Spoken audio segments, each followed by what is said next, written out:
Welcome to our channel, where we delve into the dark mysteries of crime, from murders to disappearances. Join us as we unravel the most shocking cases in history. But beware, these stories can be disturbing. Get ready for a journey into the realm of crime. In June 2022, a Cincinnati courtroom turned into a scene of high drama. Dean Brown, after savagely murdering a mother and her 3-year-old son, waited calmly for his verdict. He didn't foresee the father of his young victim seeking immediate justice. Dean Brown, a 23-year-old man, was at the center of a criminal case that captured public attention and provoked a strong community response. The victims were Entia Lattimore and her 3-year-old son, Neo. On December 5, 2020, Entia Lattimore was brutally stabbed to death. Her body lay in her Walnut Hills apartment for days before Brown, in a chilling act, tried to dispose of her in the Ohio River. One would think this was the end, but Brown's cruelty continued as he threw Neo, still alive and terrified, into the river. The boy's body was never recovered, leaving a lasting wound in the community. As the investigation progressed, the evidence painted a picture of premeditation and cover-up. Tonight, a new motive revealed for the killings of a 3-year-old and his mother.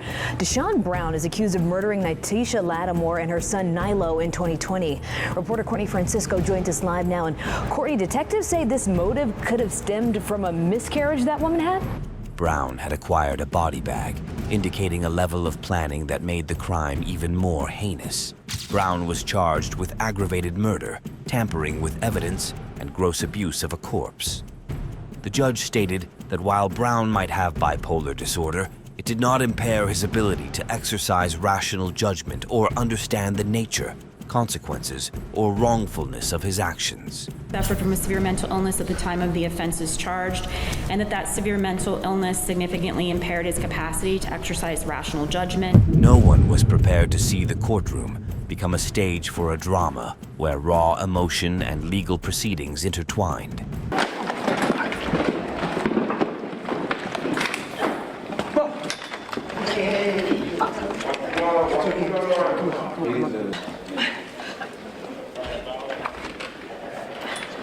Calm down.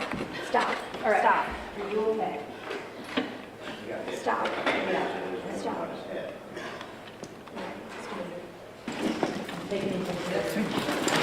Taking it. No. Come with me. All right, don't. I get it. But what about Eric McCullough? Who's in court for assault and murder on July 29, 2015, Eric attacked Lee Antoine and killed his niece, Taisha McCullough. Lee, who was in court for a different offense, was called to testify, but he had different intentions.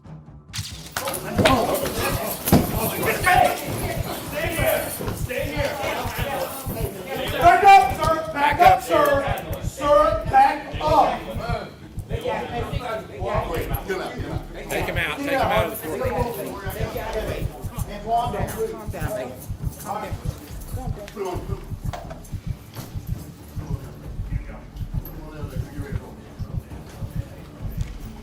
Take a look at this other angle of the crazy shot.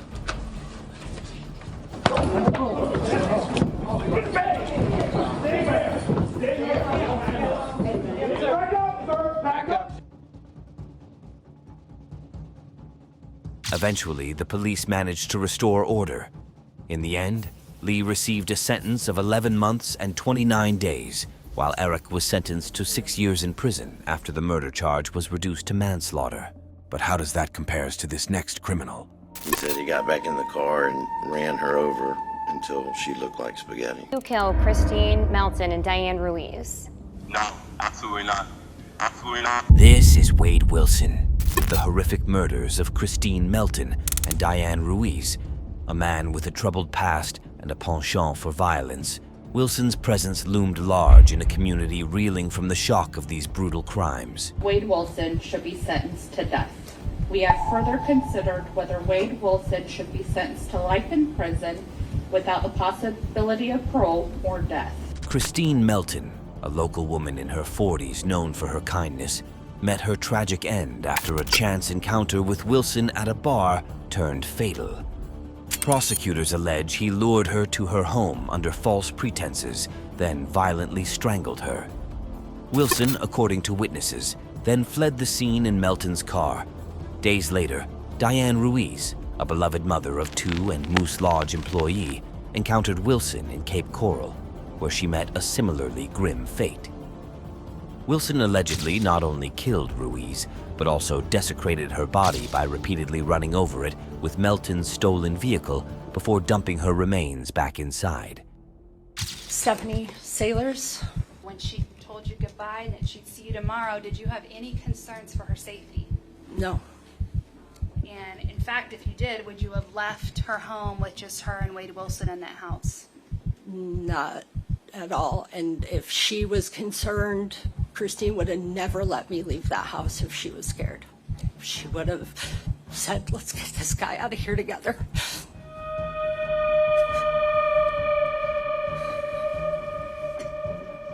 The body of Diane Ruiz was found in a field.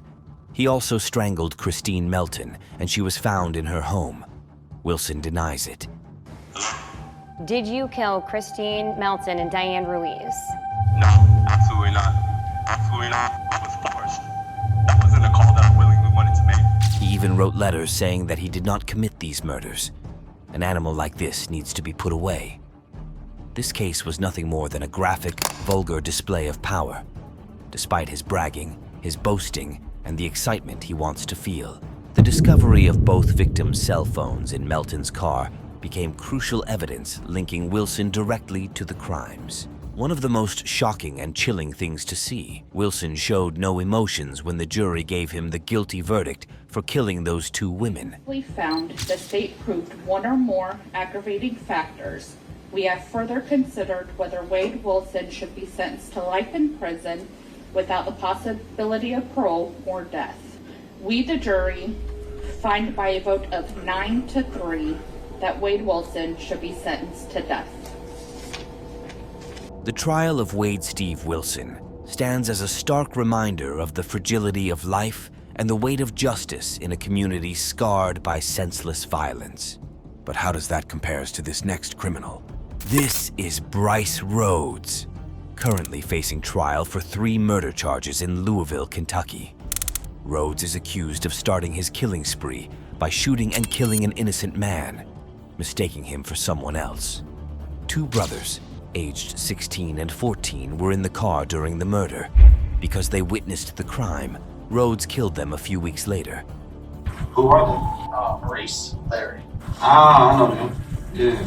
Have you seen him lately? No, I haven't seen him. You close to these kids at all? They cool. We play basketball. I'm cool with a lot of people. How tight were you with them? Did you hang out with them on a regular basis? They was cool. Yeah, we hung at different times. Different times. Trials have dragged on for years because of Rhodes' unpredictable behavior, such as blowing kisses to people in the courtroom, including the victims' families, and making hand gestures.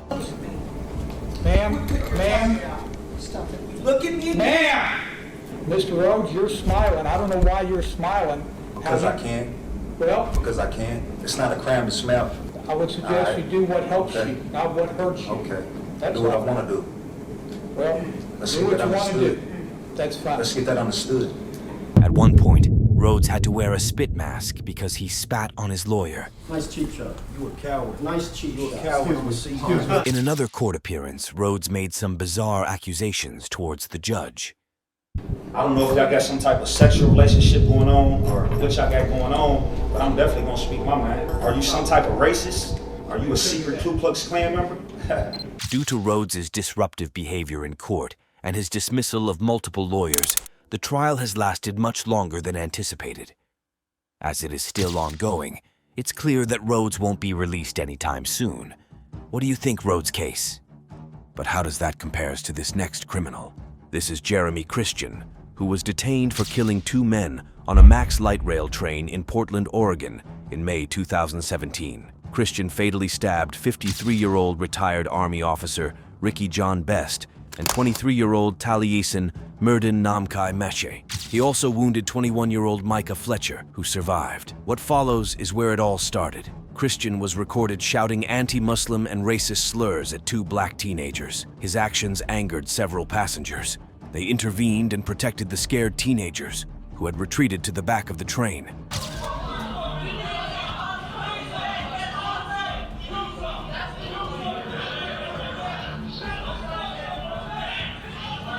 Further attempts to calm the situation led to Christian pulling out a knife, threatening to stab, and then stabbing the victims. But this is not where it ends. Here is Christian fleeing after his 12 seconds of chaos. Christian exited the train at the next station. Several passengers trailed him while calling 911. Eventually, the police arrived, and he was apprehended, bragging about killing 2 people. But murdering 2 people in public daylight isn't all. It's what occurred in court that shocked the judge and jury. He was charged with 2 counts of murder and 1 count of attempted murder. Not only did he show no remorse, but he also threatened to kill one of the victim's relatives in court. During the trial, a relative of one of the victims read an impact statement. This was Christian's response. All your race bait and bullshit. You ain't gonna be married either, bitch. You ain't gonna be married either, bitch. You fucking hoe. You fucking hoe. You fucking up my whole city.